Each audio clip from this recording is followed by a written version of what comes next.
दोस्तों स्वागत है आपका इस चैनल पे पीसीएस बाय तरुण पे। तो चलिए हम आज इकोनॉमी के और बजट वाले जो करंट अफेयर्स वाले जीएस वर्ल्ड के जो टेस्ट हैं हम लगा रहे हैं, उसी को हम कंटिन्यू करने वाले हैं। तो बिना किसी देरी के स्टार्ट करते हैं।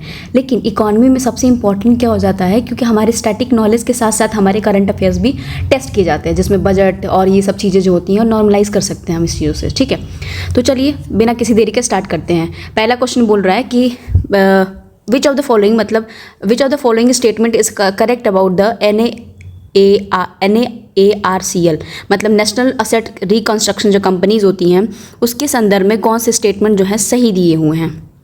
पहला कि वो सेटअप किया गया है, उसका ऑब्जेक्टिव क्या है कि रिजॉल्व करना stress asset of the public sector banks की। ठीक है, और NARCL will act as a bad bank and buy non performing asset NPAs from the banks.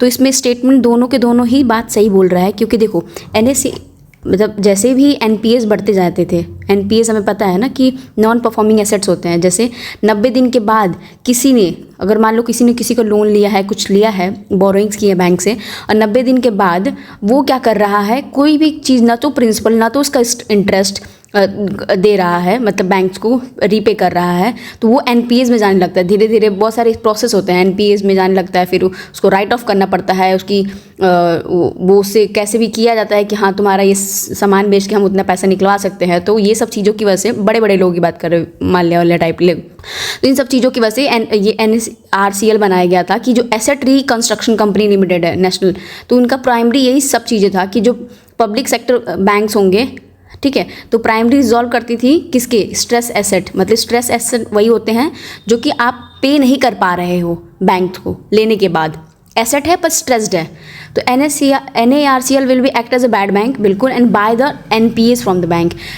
क्योंकि गवर्नमेंट, देखो बैंक से इन्होंने ले लिया, गवर्नमेंट बैंक से और नॉर्मल बैंक से, बट बीच में जो उसकी होती है वसूली करने वाला, उसको कैसे निकलवाना है उस पैसे को ताकि रिकवरी हो जाए, वो बातें बोल रहा है। तो दोनों स्टेटमेंट बिल्कुल सही हैं। और जनवरी 2025 में ही ये स्टेट ओन्ड NARCLs हैं जो कि प्लेस किए गए हैं नॉन परफॉर्मिंग एसेट्स को, कि भाई तुम एक काम करो। अभी न्यूज़ में था स्टेट बैंक ऑफ इंडिया की वजह से, ठीक है, वो एक है ना जयप्रकाश असोटियम लिमिटेड वाला की, तो उसमें से ये चीज़ें निकल के आई हैं। तो बीडिंग होती है कि आपकी जो सामान आपने लिया है, तो आप जब नहीं पे कर पा रहे हो पैसे, तो आपकी जो सामान जो खरीद लिया उस पैसे से, उसकी बीडिंग होगी, मतलब नीलामी होगी, और उस चीज़ों से पैसे को रिकवर किया जाता है। बस ये गवर्नमेंट कर रही है और NARCL को बैठाया गया है। अब आते हैं नेक्स्ट क्वेश्चन पे। Which of the following are the objective of the आत्मनिर्भर Bharat package and announced by the government of India. मतलब कौन सा भारत द्वारा घोषित आत्मनिर्भर पैकेज है, जो कि निम्नलिखित में से कौन सा उद्देश्य उसका है। ठीक है, तो देखो सिंपल है, इससे स्टेटमेंट बोला आयात को कम करना और घरेलू विनिर्माण को बढ़ाना। मतलब आत्मनिर्भरता क्या बोल रहा था कि वो हम इंपोर्ट्स कम करें और हम जो हमारी मैन्युफैक्चरिंग है वो बढ़ाएंगे। अगले 5 वर्षों में निर्यात की संख्या प्राप्त वृद्धि करना, मतलब अगले जो 5 साल में उसमें निर्यात की वृद्धि करना। निर्यात की क्यों वृद्धि करना, ठीक है, लेकिन हम ये बात तो कंफर्म कह सकते हैं आत्मनिर्भर भारत में कि बोला गया था make India self reliant by the reducing dependence on the ये इम्पोर्ट्स पे हम रिड्यूस कर दें, एंड प्रमोटिंग वो डोमेस्टिक जो है लोकल फॉर वोकल, ये सब MSMEs, ये सब चीज़ों के लिए किया गया था। तो पहला ही स्टेटमेंट बिल्कुल सही है, दूसरा वाला गलत है कि वो 5 साल की बात बोल रहा है। ऐसा नहीं है, स्टार्टिंग से ही स्टार्ट किया गया है, ऐसा नहीं कि पर्टिकुलर 5 साल की कोई स्कीम आई है। अब आते हैं नेक्स्ट क्वेश्चन पे। निम्नलिखित में से कथनों पर विचार करिएगा। GST परिषद की बात बोल रहा है। 55th मीटिंग जो हुई है GST काउंसिल की, reduction in the GST rate on fortified rice kernels. तो राइस कर्नल्स पे इन्होंने कम किया है GST रेट, ठीक है। The decision of GST council require unanimous voting by all the members. अभी हम लोग डिस्कस करेंगे GST काउंसिल की पूरी बाकायदा। The GST council recommends rates and exemptions for the GST। देखो काउंसिल है तो रिकमेंडेशंस तो करेगा ना, वो बैठाया किस लिए गया है, एडवाइस करने के लिए, रिकमेंड करने के लिए, इस चीज़ों के लिए बैठाया गया है ना। तो 1 और 3 ये इंपॉर्टेंट है, और यहाँ पे ऑल नहीं होता, ये स्टेट और उसमें सेंटर में बढ़ जाता है। 2/3 शायद ज़्यादा आता है स्टेट्स में, और 1/3 वाला इधर आ जाता है कि कुछ ऐसा, मैं वो कंफर्म होकर वो करूँगी। तो पर ये है कि स्टेट्स के पास ज़्यादा आता है ये सब चीज़ों का, मतलब उनके पास पावर्स में GST काउंसिल्स के। तो ऐसा नहीं कि सारे ही मेंबर्स करें, बस जो मेजॉरिटी होती है वो कर देंगे तभी भी चल जाता है। और GST काउंसिल हमें पता है कि वो हेड करती हैं, मतलब करते हैं यूनियन फाइनेंस मिनिस्टर, और इनका यही रोल होता है कि जो हमारे ये जीएसटी काउंसिल या तो रेट को डिसाइडिंग रेट्स होते हैं, एग्जाम करना है क्या जीएसटी को, क्या क्या चीज़ें लाई जाएंगी, किस पे क्या रेट्स लगाए जाएंगे, ये सब भी बातें हो रही हैं। और पहला वाला भी सही है और तीसरा वाला भी सही है, ठीक है। तो इसमें ये बोल रहा है कि जो जीएसटी की परिषद है इसमें बैठा गया है, तो जीएसटी में एक और चीज़ जो हमारे पास्ट में चीज़ें हो चुकी हैं, मेंबर्स और ये सब चीज़ें, तो 101 अमेंडमेंट क्या आया था, 279A में चेंजेस लाए गए हैं उसके में, ठीक है। 101 अमेंडमेंट में आया था, ये हो गया। फिर जो होता है कोरम, जिसमें इसने बोल लिया ना कि सारे ही मेंबर्स की हमें डिसीजंस चाहिए होगा, मतलब असेंट चाहिए होगा, नहीं 3/4 वाले ही डिसाइड करेंगे। 3/4 वोटिंग मिल गई, मेजॉरिटी मिल गई और ना फाइन, उसके बाद हम जीएसटी काउंसिल्स को करा सकते हैं, ठीक है। तो ये आंसर हो जाएगा 1 और 3। अब आते हैं नेक्स्ट क्वेश्चन पे, which of the following measures are included in the government's fiscal strategy to tackle the inflation. Inflation को टैकल करने के लिए कौन कौन से मेजर्स दिए गए हैं गवर्नमेंट के, कौन कौन से यूज़ कर सकती है। चलिए देखते हैं, ये बहुत इंटरेस्टिंग होता है क्योंकि इन्फ्लेशन को टैकल करना मतलब इन्फ्लेशन मतलब प्राइस राइस बढ़ रही है, जनरल प्राइस राइस पैसे की जो है जब बढ़ रही है, तो क्या कर सकता है, reduction in the GST on essential commodities, MSP को जो है इंक्रीज़ करा सकता है, tightening on the liquidity by increasing the repo rate. तो ये सब चीज़ें देख लेते हैं। देखो रिड्यूस करना है अगर जीएसटी के इसेंशियल कमोडिटीज़ पे, तो वो हेल्प करेगा ना क्या, कि इन्फ्लेशन जो है, अगर मान लो हमने टैक्स को उसमें घटा दिया, ठीक है, टैक्स घटाते ही मार्केट में ज़्यादा से ज़्यादा जो होती हैं वो फ्लो आएगा, ठीक। तो जो इन्फ्लेशन है उस तरह का वो घट जाएगा, उसका प्रेशर घटेगा। एमएसपी अगर मान लो इंक्रीज़ करते हैं, मान लो एमएसपी उसने पहले 50 रुपये का केजी रख दिया था दाल का, अब increasing the MSP provide the better income support to the farmers. अब मान लो 50 रुपये का वो पर केजी दाल दे रहे थे, अब 60 रुपये दे रहे हैं, तो 60 रुपये दे रहे हैं तो लोग फार्मर्स के पास पैसे आ रहे हैं ना। अब तो फार्मर्स के पास जब पैसे आएंगे तो इंक्रीज़ करेंगे, सपोर्ट करेगा फार्मर्स को। While curving the inflation by tightening the liquidity through increasing repo rate.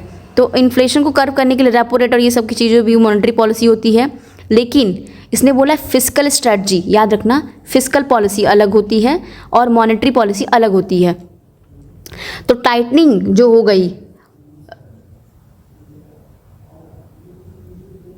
Tightening liquidity by increasing repo rate, ये चीज़ें आ गई जो है, ये आ गई मॉनेटरी पॉलिसी में। क्या बोला मैंने, मॉनेटरी पॉलिसी में, जिसमें आरबीआई होल्ड करता है, ठीक। यहाँ पे जो चीज़ें चल रही हैं कि टैक्स को कट कर दो, एमएसपी बढ़ा दो, ये सब चीज़ें कर दो, वो फिस्कल पॉलिसी आती है। याद है ना, दो तरह की वो होती है, इकॉनमी होती है, फिस्कल इकॉनमी जिसमें हम टैक्सेस और गवर्नमेंट की सारी चीज़ें बात करते हैं, एक होती है मॉनेटरी वाला, ठीक है, जिसमें आरबीआई ये सब चीज़ें, पैसे का बैंक लेन देन होती है, वो सब चीज़ें होती है। तीसरा जो होगा वो गलत हो जाएगा, tightening of the liquidity by increasing the repo rate. हाँ, इन्फ्लेशन कम होता है कि मान लो तुमने पैसे को होल्ड करा लिया, मार्केट में उतनी नई चीज़ें हैं, जब लोग पास पैसे नहीं होंगे तो लोग खर्च भी नहीं करेंगे, ना ही इन्वेस्टमेंट करेंगे, बस। तो तीसरा गलत हो जाएगा, 1 और 2 will be the right answer. सिर्फ और सिर्फ 2 हो जाएगा क्योंकि बस इन्फ्लेशन को कंट्रोल कर रहा है, लेकिन वो फिस्कल पॉलिसी नहीं है, मॉनेटरी पॉलिसी है।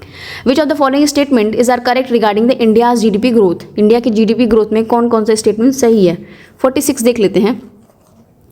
फाइनेंशियल ईयर्स की बात कर रहा है 24 की। इंडियाज़ की जो रियल जीडीपी ग्रोथ है financial year is expected to 6/6।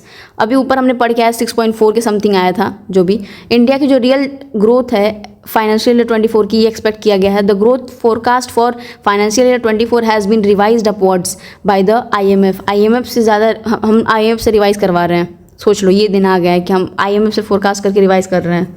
The world Bank has raised India's growth forecast due to the improving agriculture rural demand. देखो बहुत सारे देश में ना कुछ इंस्टीट्यूशंस हैं जो सबके होता है ना कि रिलेटिव्स होते हैं, सबके बारे में बताते हैं ये कर लेगा वो कर लेगा, तो वही चीज़ें हैं।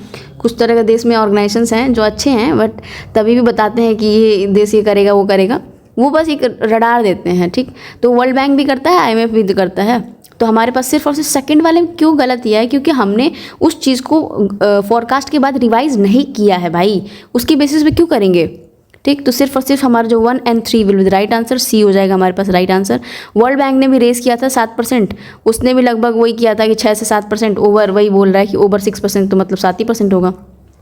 विच of the following objective of the national monetisation pipeline, मतलब नेशनल मोनेटाइजेशन पाइपलाइन का ऑब्जेक्टिव बताओ। Generate the revenue from privatisation, बिल्कुल नेशनल मोनेटाइजेशन करवा रहे हैं। मोनेटाइज करना मतलब आपके पास मान लो एक घर है, उसमें 2-3 कमरे एक्स्ट्रा हैं तो आप दे दिए रेंट पे और मोनेटाइज हो गया, मतलब वो आप उससे पैसा आ रहा है, जैसे यूट्यूब पे होता है।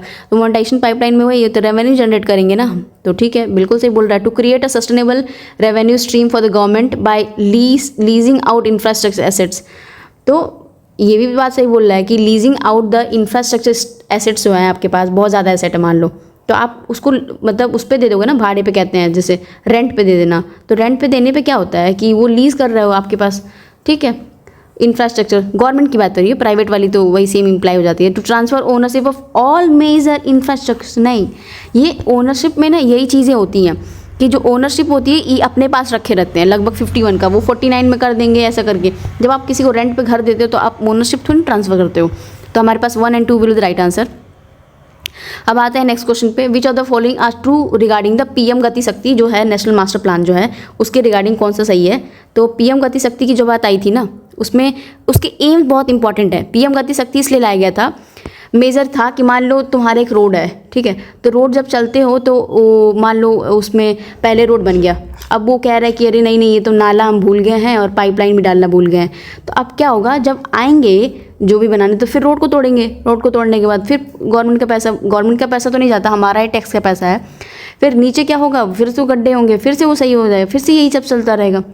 ये सब चीज़ों के बाद ना गवर्नमेंट के पास पैसे वही टैक्स के और बहुत सारी चीज़ें गड़बड़ हो रही थी, इसीलिए पीएम गति शक्ति आई कि भाई सारे मिनिस्ट्री क्यों ना एक जगह आ जाते, मिनिस्ट्री ऑफ जल, रोड, ट्रांसपोर्ट, सब एक जगह आ जाओ और तब पता चलेगा ना कि आपने काम शुरू कर दिया है तो उसके पहले हमें काम कराना है। तो ये सब चीज़ों की वजह से पीएम गति शक्ति नेशनल प्लान आया था, बस यही हमारा कॉन्टेक्स्ट जानना ज़रूरी था। तो इसमें पूछ रहा है कि उसके बारे में बताओ कौन सा सही है, तो यही है कि it aims to enhance the multi modal connectivity in India and reduce the logistical जो कॉस्ट आएगा उस पर कॉस्ट को कम करना होता है, ठीक है। It will connect the major sector such a rail, road, air and सी।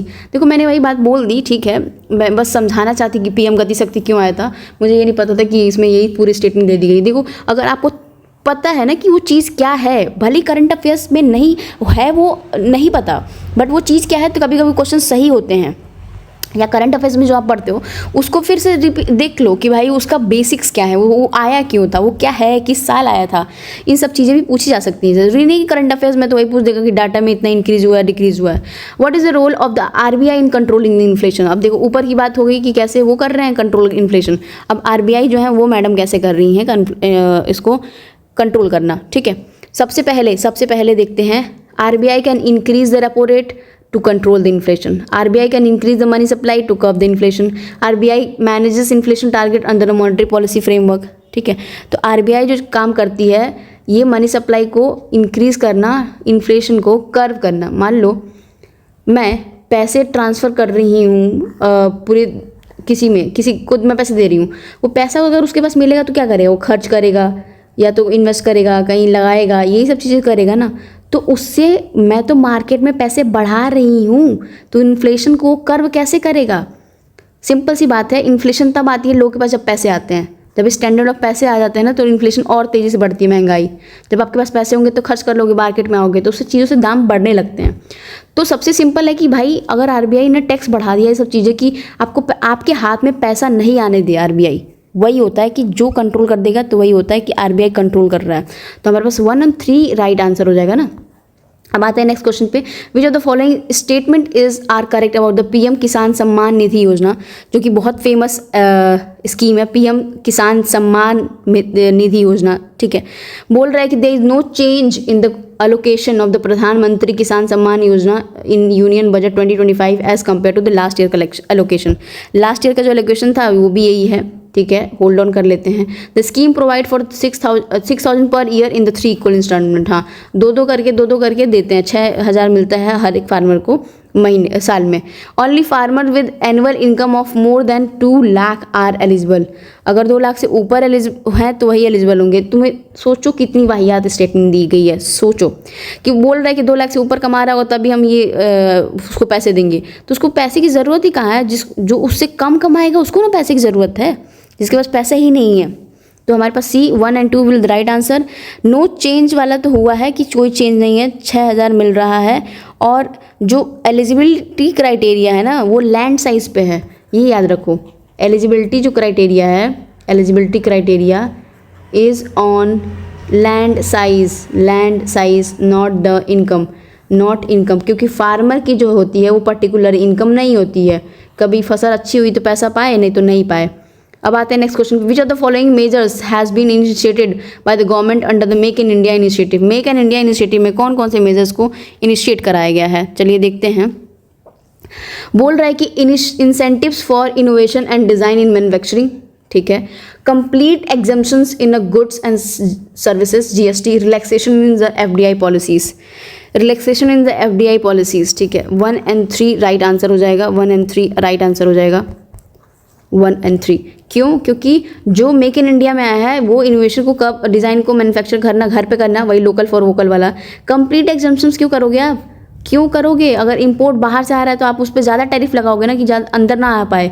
मतलब जैसे आपने एग्जांपल देखा होगा कि जो एलॉन मस्क हो गए, या इससे लोग गाड़ियाँ, महंगी महंगी गाड़ियाँ आती हैं सब जगह, अगर 27-28 लाख की होती हैं तो हमारे यहाँ 50 लाख हो जाते हैं सब टैरिफ लगा के, क्योंकि हम चाहते हैं कि बाहर वाले लोग आके यहाँ पे ना बेच पाएँ, पर जो लोग खरीद पा रहे हैं वो खरीदें, वो नहीं मतलब है, लेकिन अंदर की जो लोकली हैं वो सब चीज़ें भी इन्वॉल्व हो।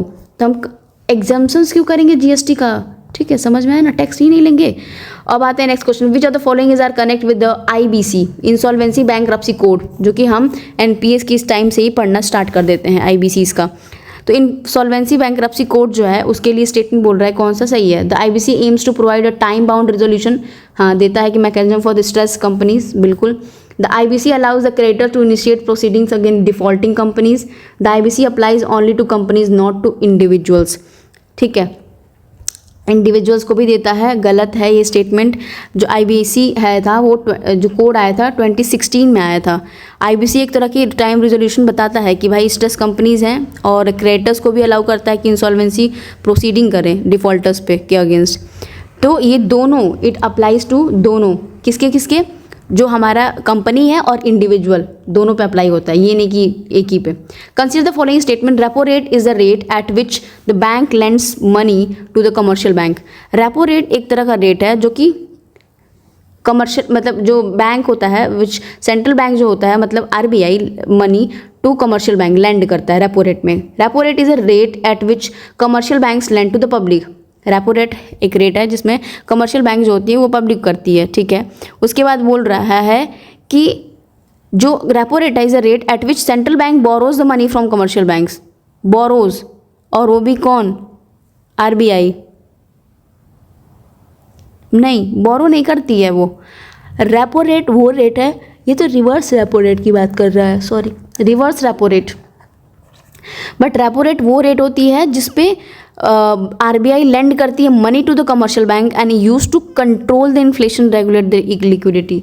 वही लिक्विडिटी एडजस्टिंग फैसिलिटी जो बात कर रहे हो आप, उसी मेजर में जो होता है। रेपो रेट मतलब क्या होता है, रेपो रेट जो होता है उसमें क्या करते हैं, जो आरबीआई है वो पैसे देती है जो बैंक्स होते हैं, जो जिनको नीड होती है, तो उसमें ये रेपो रेट बढ़ाते हैं। मान लो 4 था तो 5 कर देंगे, ऐसे मनमानी से नहीं करेंगे, ताकि वो बढ़ाएं तो बैंकों के पास कम पैसे जाएंगे। जब उनको ज़्यादा टैक्स देना पड़ जाएगा तो उनके पास पैसे कम रहेंगे, तो लोगों के पास कम पैसे जाएंगे। जब लोगों के पास कम पैसे जाएंगे तो खर्च नहीं होंगे तो हमारे पास एक ही चीज़ होगा कि इन्फ्लेशन कर्व हो जाएगी, बस। अब आते हैं वही एक रीज़न था कि रेपो रेट क्यों हम बढ़ाते हैं। अब आते हैं कंसीडर द फॉलोइंग स्टेटमेंट, बोल रहा है कि the government of India has recently constituted. तो चलिए नेक्स्ट क्वेश्चन देख लेते हैं। पहला बोल रहा है, मतलब 54th वाला, कि the government of India has recently constituted the committee on the national account statics to update the GDP base year. अभी हाल में बनाया है कि जीडीपी का बेस ईयर को स्टैटिक को अपडेट करे। The base year is the reference year whose price are use to calculate the real growth in the national income. बिल्कुल, वो एक रेफरेंस ईयर होता है base year. Old base years are over estimated GDP by ignoring the rising prices. जो पुराने वाले हैं वो ओवर एस्टिमेट करते जा रहे हैं, और राइज प्राइस जो हो रही है इन्फ्लेशन को, वो एस्टिमेट नहीं कर पा रहे हैं। तो हमारे पास जो है इसमें पूछ रहा है कि कौन से स्टेटमेंट करेक्ट है। सबसे पहली बात है, सारे के सारे ही स्टेटमेंट जो है वो करेक्ट दिए हुए हैं, ठीक है। क्यों? क्योंकि जो बेस ईयर हमारा जो था 11-12 से लेके अब जाके एग्जिस्टिंग अब चेंज किया गया है। ये जो कमेटी बैठाई गई है, the government has constituted the 26 advisory member की कमेटी बैठाई है, NAS कहते हैं। और इन्होंने GDP बेस ईयर को 2011-12 को लेके अब जाके 2022 और 23 ले लिया गया है। क्योंकि देखो बेस ईयर क्या होता है? बेस ईयर होता है एक ऐसा रेफरेंस ईयर जो कि स्टेबल रहा हो इकॉनमी में, ताकि हम आने वाली इकॉनमी को हम नाप पाएँ कि कितनी बढ़ोतरी हुई है, कितनी घटोतरी हुई है, ये सारी चीज़ों की वजह से। तो हम सबसे पहले 11-12 को करते थे, अब जाके मतलब पहले 4-5 हुआ था, फिर 11-12 स्टेबल होना चाहिए। ये नहीं कि लॉकडाउन वाला हमने ले लिया बेस ईयर, कभी नहीं, वो ऐसी चीज़ें कभी नहीं करता कोई गवर्नमेंट, ठीक है। तो बिल्कुल सही है, सारे स्टेटमेंट बिल्कुल सही हो जाएंगे। Consider the following statement with reference to the union budget. Union budget के बारे में पूछ रहा है। पहला, gender busting has abolish this time. Gender busting को अबॉलिश कर दिया जाएगा। स्टेटमेंट देखो, जेंडर बस्टिंग मतलब जो जेंडर बस्टिंग है इसका मतलब मेल और वुमेन, मतलब मेल और फीमेल की बात हो रही है। वुमेन के लिए स्पेशली निकाला जाता है कि ये स्कीम लॉन्च की जाएगी, इतने पैसे दिए जाएंगे, तो वो चीज़ें हम अबॉलिश कर देंगे। अभी इक्वलिटी आई नहीं, लोगों का ग्रोथ हुआ नहीं, हम अबॉलिश नहीं कर सकते ना। तो education ministry has receive more allocation. इस बार जो एजुकेशन की मिनिस्ट्री है वो ज़्यादा से ज़्यादा एलोकेशन हुई है। इंपॉर्टेंट क्या हो जाता है बजट में कि हमें किस में ज़्यादा पैसा लगाया है और कहाँ ज़्यादा पैसा खर्च होता है, ये सब जानना, ठीक है। तो यूनियन बजट में लगभग एलोकेशन हुआ है 8.86 का। सोचो जेंडर बजटिंग में एलोकेशन हुआ था ये, ठीक है। जो पहले थोड़ा कम था, मतलब 6.8 के अप्रॉक्स में था, ठीक, अब जाके ज़्यादा हुआ है। तो स्टेटमेंट पहला तो एकदम बिल्कुल करेक्ट है, बट वो इनकरेक्ट इसलिए है क्योंकि उसने बोल रहा है कि एबॉलिश दिस टाइम, ठीक है। तो स्टेटमेंट तो वो वाला गलत हो जाएगा ना, क्योंकि इसने बढ़ाया है, हटाया नहीं है, समाप्त करना कहते हैं जिसे। एजुकेशन मिनिस्ट्री के जो पास एलोकेशन आई है, लगभग आई है, वो देखो एजुकेशन मिनिस्ट्री में लगभग आई है 6.22% के ज़्यादा आई है, मतलब more than the year of 2025 वाला, इस बार ज़्यादा आया है। तो दूसरा स्टेटमेंट बिल्कुल सही है। और मेजर इनिशिएटिव्स हम लोग किए हैं ना, रूरल एरियाज़ में, ठीक है, गवर्नमेंट में, स्कूल्स में, IIT के इंफ्रास्ट्रक्चर्स में, एजुकेशन में, अंदर एजुकेशन के अंदर बात हो रही है, तो बी आंसर हो जाएगा, ठीक है। अब आते हैं नेक्स्ट क्वेश्चन में। Consider the following statement. RBI has revise the transaction limit for UPI lite from the 500 to the 1000 rupees. Transaction limits को इसने रिवाइज करके 500 से लेके UPI लाइट की में 1000 रुपये कर दिया गया है। यूनिफाइड पेमेंट्स इंटरफेस मतलब UPI is a real time payment system developed by the RBI। RBI के पास रियल टाइम पेमेंट सिस्टम है, मतलब डेवलप बाय दिस। तो हमारे पास जो है RBI ने रिवाइज कर दिया है और ये बोल रहा है कि UPI is a real time payment develop by the RBI। इतने सालों से RBI ये UPI चल रहा है, NPCI करता है, NPCI national payment corporation of India ने किया है उसको डेवलप, ठीक है। बहुत सारी चीज़ें जो नहीं आती वही करता है लगभग, तो ए आंसर हो जाएगा। RBI को कोई मतलब नहीं इससे। अब आते हैं नेक्स्ट क्वेश्चन में। 57 बोल रहा है क्या? कंसिडर करना है स्कीम को उसके स्टेट में और मैच करना है कि भाई वुमेन को क्या मिल रहा है, ठीक।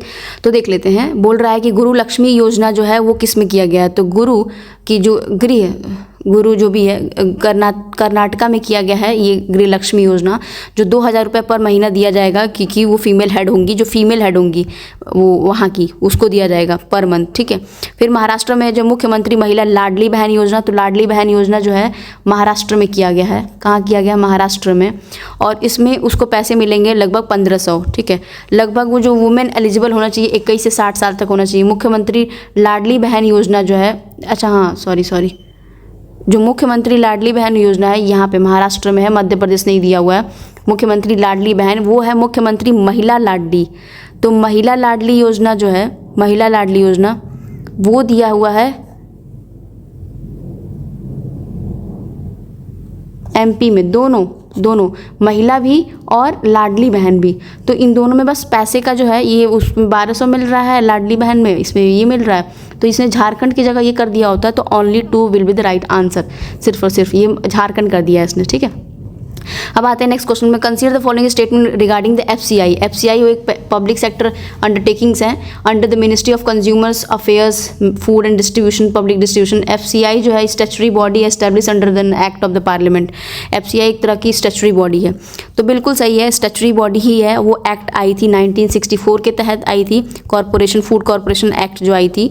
और ये सिर्फ यही काम करता है कि देखना होता है कि जो भी जो कंज्यूमर्स चल रहे हैं क्या दिक्कत हो रही है और फूड कॉर्पोरेशन वाले में इनफैक्ट, तो उसका मेन ऑब्जेक्टिव तो हमेशा सही ही देता है, कोई कभी गलत नहीं देता। मिनिस्ट्री में गड़बड़ी कर सकता है, पर अगर आपको मिनिस्ट्री सही से याद है तो कोई दिक्कत नहीं है। पर यहाँ पे यही है, ministry of consumers affairs and food, क्योंकि रिलेटेबल है ना, वहाँ कन्फ्यूजिंग क्या ही बात नहीं, तो सी हो जाएगा आंसर।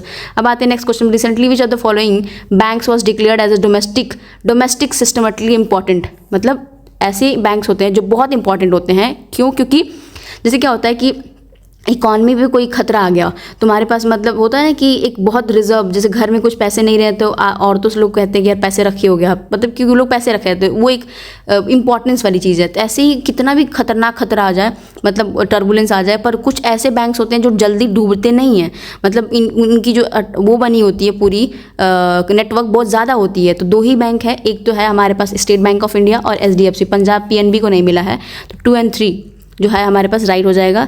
और जो ICICI बैंक है उसको भी मिला है ये चीज़ें, 3 बैंक हैं, ICICI बैंक है, ICICI बैंक है, ये है ICICI है, और ये स्टेट बैंक है, HDFC है। 3 ही है मेजर जो कि सिस्टमेटिकली इंपॉर्टेंट बैंक्स हैं। अब आते हैं नेक्स्ट क्वेश्चन पे। वेंचर कैपिटल की बात कर रहा है कि 10,000 करोड़ जो है venture capital funds for the space sector को दिया गया, recently approve by the union cabinet. Union cabinet ने उठा है और दिया है 10,000 करोड़, सोचो किसको? स्पेस सेक्टर को। This venture capital will support the startups across the space supply chain. India accounts for the 2 to 3% of the global space economy. तो हम ग्लोबल स्पेस इकॉनमी में इतना अकाउंट करते हैं। तो देखो मेन चीज़ है, यूनियन कैबिनेट रिसेंटली अप्रूव की है, बट 10,000 और 1,000 करोड़, हाँ 10,000 और 1,000 करोड़ में फ़र्क होता है, ठीक है, इतना ज़्यादा पैसा नहीं की है। तो इसलिए इन स्पेस में, मतलब जो national space promotion and authorization है, इन स्पेस कहते हैं उसको, शॉर्ट फॉर्म है इन स्पेस ई, वो उसमें किया है। और ये गलत हो जाएगा क्योंकि उसने 1,000 किया, 10,000 नहीं। वेंचर जो कैपिटल फंड्स होते हैं ना, वो स्पेशलाइज होते हैं थोड़े के, कि जहाँ पे ज़्यादा पैसा लगाना चाहिए, उनके पास बहुत पैसे होते हैं। 2 तरह के होते हैं, हमने पढ़े भी हैं, एंजल फंड्स और वेंचर कैपिटल फंड्स। एंजल वाले स्टार्टअप में लगाते हैं, वेंचर वाले ऐसी जगह लगाते हैं जहाँ से ज़्यादा पैसा आना चाहिए मोस्टली। तो इंडिया के पास तो 5th अकाउंट है ना, हम इंडिया जो है रैंक की गई 5th account for the 2 to 3% जो है ग्लोबल स्पेस इकॉनमी के लिए। इट इज़ करंटली वैल्यूड, कुछ वैल्यू की गई है, मतलब 5th पोजीशन पे आ गए हैं, और ये हमारी जो वैल्यू है 2 to 3% जो है ग्लोबल स्पेस इकॉनमी की है, ठीक है। तो हमारे पास जो आंसर हो जाएगा इसका B, 2 and 3 will be the right answer. Consider the following statement. India is the 3rd largest insurance market world wide, बोल रहा है। फिर insurance market in India is expected to reach the 222 billion dollars by the 2026। Expectation इतनी ज़्यादा है इनकी। तो देखो इंडिया की जो है हमारे पास जो 3rd लार्जेस्ट इंश्योरेंस नहीं है, 10th लार्जेस्ट है। इतना ज़्यादा हम अपनी जान और उसको नहीं केयर करते हैं कि हमने इतनी इंश्योरेंस ले रखी है, तो हमें पता है बहुत गड़बड़ है यहाँ पे। तो पहला वाला स्टेटमेंट बिल्कुल गलत हो जाएगा। तो हमारे पास सिर्फ और सिर्फ B वाला ही है जो कि हाँ इतना पैसा लगाया गया है मार्केट इंश्योरेंस में, एक्सपेक्ट कर जा सकता है। Consider the following statement with reference to the business ready index. Business ready index क्या है? This index was launched by the world bank. The Be Ready framework replaces the Ease of Doing Businesses ranking. This assessment currently cover the 50 economies including the India. तो ये सारी जो statement बोल रहा है कि जो वर्ल्ड बैंक ने दी है, लॉन्च की है, कौन सा? Business ready index. एक तरह का ये याद रखना चाहिए कि कौन लॉन्च करता है बिजनेस रेडी इंडेक्स, तो वर्ल्ड बैंक करता है। बोल देगा WTO करता है, नहीं WTO नहीं करता है। ये 24 से 26 तक के फेज में रखा गया है। This assessment currently covers the 50 economies, बिल्कुल 50 इकॉनमीज कवर कर रही हैं। और इम्पॉर्टेंट क्या है द वर्ल्ड बैंक वाले में, तो ये बिल्कुल 1 तो हमेशा सही हो जाएगा, तो 1 सही हो जाएगा, तो B वाला हम काट देंगे, ठीक। 1 सही होते ही बी रेडी फ्रेमवर्क है, replaces the world banks ease of doing business which major how easy it was to start the operate the business. यहाँ पे कैच है, ये गलत हो जाएगा, इंक्लूडिंग इंडिया नहीं होगा, इंडिया एक्सक्लूड नहीं किया गया है, याद रखना। एक्सक्लूडिंग द इंडिया, मुझे लगा 50 तो इकॉनमी कर रहे हैं, बट एक्सक्लूडिंग द इंडिया, तीसरा भी कट हो जाएगा। 1 and 2 will the right answer. In which year the Bombay plan presented. Bombay plan को कौन इस टाइम प्रेजेंट किया गया था? ये इस सबसे ईजी है, 1944 में बॉम्बे प्लान किया गया था। प्रोमिनेंट जो कैपिटलिस्ट होते हैं ना, जो जैसे JRD टाटा जी थे, बिरला साहब थे, वो एक थे लाल भाई साहब थे, श्रॉफ साहब थे, जॉन मठाई थे, ये लोग के पास पैसे थे, तो कैपिटलिस्ट को उस टाइम में ही वो प्रेजेंट किया गया था कि प्रिपेयर करें ताकि जो हमारे एक होता है ना आउटलाइन किया जाए, प्लान कर सके कि कैसे इकोनॉमिकल डेवलपमेंट इंडिया की जा सकती है। अब आते हैं नेक्स्ट क्वेश्चन में। Consider the following statement with respect to the union budget 2025-2026 के बजट में देख लेते हैं। The budget aims to provide more funds for the Ministry of Defence while focusing on the modernization of the armed forces. ये ज़्यादा modernisation की बात कर रहा है. The government has proposed a substantial increase in the allocation for rural infrastructure development under the Pradhan Mantri Gramin Sadak Yojana. The budget proposes to launch a new scheme for direct cash transfer to urban middle class household for the economic relief. तो इसके लिए किया गया है. तो हमारे पास जो 64 है उसमें सिर्फ और सिर्फ 2 ही स्टेटमेंट सही है इस बजट के हिसाब से. बजट प्रपोज कर रहा है न्यू स्कीम में फॉर डायरेक्ट कैश ट्रांसफर्स के लिए to urban middle class household for economic relief. इसमें देखो पहला जो स्टेटमेंट बोल दिया इन्होंने ना कि जो बजट की प्रायोरिटी सेक्टर्स हैं वो फोकस कर सकते हैं मॉडर्नाइजेशन ऑफ आर्म फोर्सेस में. तो हाँ, मॉडर्नाइजेशन करा रहे हैं हम आर्म फोर्सेस की, क्योंकि तभी हमने देखा है बहुत सारी चीज़ें कि हम आर्म फोर्सेस में जब मॉडर्नाइजेशन नहीं रहेंगे तो हम फाइट नहीं कर सकते बाहर, ठीक, खासकर इस अनसर्टेनिटी में. फिर बजट के पास सिग्निफिकेंटली इंक्रीज हुई है किसकी, फंड की. रूरल इंफ्रास्ट्रक्चर बढ़ा है, स्पेशली जो प्रधानमंत्री जो ग्रामीण सड़क योजना है उसके हिसाब से डेवलपमेंट अच्छा खासा हुआ है. बट ये जो बजट है ना इसके पास नॉट इंक्लूड किया, ये इंक्लूड नहीं किया है, दिस नॉट इंक्लूडेड द ये proposal of direct cash transfers वाला. ये मतलब वैसे ही ऐड कर दिया गया, लगेगा ईजी, मतलब हाँ रिलेटेबल लगे तो आंसर मार के निकल सकते हैं लोग. वैसे भी यहाँ पे 2 ही सही हो सकता है, ऑल ऑफ द अबव भी है, पर 1 and 2 is the right answer. 65 देख लेते हैं. Consider the following statement about the union budget. The government has increased the allocation of the health sectors, ठीक है, with the focus of strengthening the public health institutions. मतलब health sector पे focus बाकायदा किया गया है. ऊपर भी हम पढ़ के आए हैं कि हाँ इस बार किया गया है. The new initiative was launch to provide the interest free loans to the farmers to buy the agriculture machineries. तो जो भी फार्मर्स के लिए काम किया जाएगा वो अच्छा ही काम करेंगे ना, ठीक है. होता है ना कि जो फार्मर्स हैं नॉर्मली लोकल मतलब वो हैं वल्नरेबल है तो उनके लिए अच्छा काम करेंगे. The budget has propose a major reduction in the GST on luxury items. एक बात बताओ, हमें पैसा जो मिल रहा है लग्जरी आइटम से ही ज़्यादा होगा ना, कैसे हम GST को लग्जरी आइटम्स पे कम कर देंगे? नहीं ना, क्योंकि GST ऐसी है ना कि जो इनडायरेक्ट टैक्सेस में ये है कि जो ज़्यादा पैसा कर रहा है मतलब उसके पास ज़्यादा औकात है कि वो खरीद सकता है वो चीज़ें, तो उस पर ज़्यादा टैक्स लगेगा तो वो ज़्यादा दे देगा, ठीक है. तो 1 2 हमारे पास जो आंसर हो जाएगा 1 and 2 will the right answer. अब आते हैं next question. Where is the headquarter of the new development bank. New development bank का जो हेडक्वार्टर है वह कहाँ है, ठीक, तो वो है संघाई में. ये बहुत इंपॉर्टेंट है. NDB का जो है वहाँ पे संघाई चाइना में है. और जो मल्टीलेटरल डेवलपमेंट बैंक है इस्टेब्लिश किसने किया था, ब्रिक्स के फॉर्टजेला डिक्लेरेशन से हुआ था. इसके जो लोग हैं Brazil, Russia, India, China, south Africa, ये लोग हैं. इस्टेब्लिश कब हुआ था, ये सब इंपॉर्टेंट पॉइंट्स होते हैं. 2014 में हुआ था जब मोदी जी आने वाले थे, तो 2014 में इन्होंने किया था, ठीक. संघाई में है, संघाई में जाओगे नया कोई चीज़ डेवलपमेंट होती है तो क्या बुलाते हो आप, सहनाई बजाते हो ना, बस उसकी वजह से याद कर सकते हैं. NDB हुआ था न्यू डेवलपमेंट बैंक, ब्रिक्स की वजह से फर्टिलाइजर डिक्लेरेशन हुई थी, बस खत्म. Which of the following statement are correct regarding the union budget. Union budget के रिगार्डिंग बहुत बजट के क्वेश्चन हैं इसमें, उसमें रिगार्डिंग में कौन सा क्वेश्चन मतलब कौन सा स्टेटमेंट सही बोल रहा है. The budget include the provision of the Atmanirbhar Bharat initiative force, हाँ सेल्फ रिलायंट की बारे में बात करता है. There is a emphasis on the green energy, हाँ sustainable through the increasing the funding on for the renewable resource energy projects. बिल्कुल ये इतनी कॉमन चीज़ बोल रहा है कि क्लाइमेट चेंज होते ही हम ग्रीन एनर्जी ये सब चीज़ों में बढ़ा रहे हैं रिन्यूएबल फोर्सेस में, ठीक. The government has propose a reduction in the corporate tax rates for the large companies to encourage the FDI. एक बात बताओ, पैसे जो गवर्नमेंट को यहाँ से मिल रहे हैं तो क्यों रिडक्शन करेगा, हर जगह रिडक्शन रिडक्शन रिडक्शन नहीं. उनको पैसे है तो भाई हम टैक्स तो लगाएंगे ना उनसे जो अच्छे खासे कमा रहे हैं. तो हमारे पास जो आंसर हो जाएगा B 1 and 3 will the right answer. अब आते हैं नेक्स्ट क्वेश्चन में. Consider the following statement regarding the union budget 25-26 का. The government has launched a new scheme to provide scholarship to the students from rural areas to study the abroad. Government ने एक नया scheme launch किया है जिसमें इसको provide करेगा क्या, कि जो स्कॉलरशिप देंगे rural areas, student from rural areas to abroad पढ़ने के लिए वो मिल रहा है. Reduction in the income tax slabs in the propose for the middle income, हाँ ये ठीक है, मिडिल इनकम के लिए रिडक्शन टैक्स स्लैब में हुआ है. The budget include the provision to strengthen the digital infrastructure in remote areas.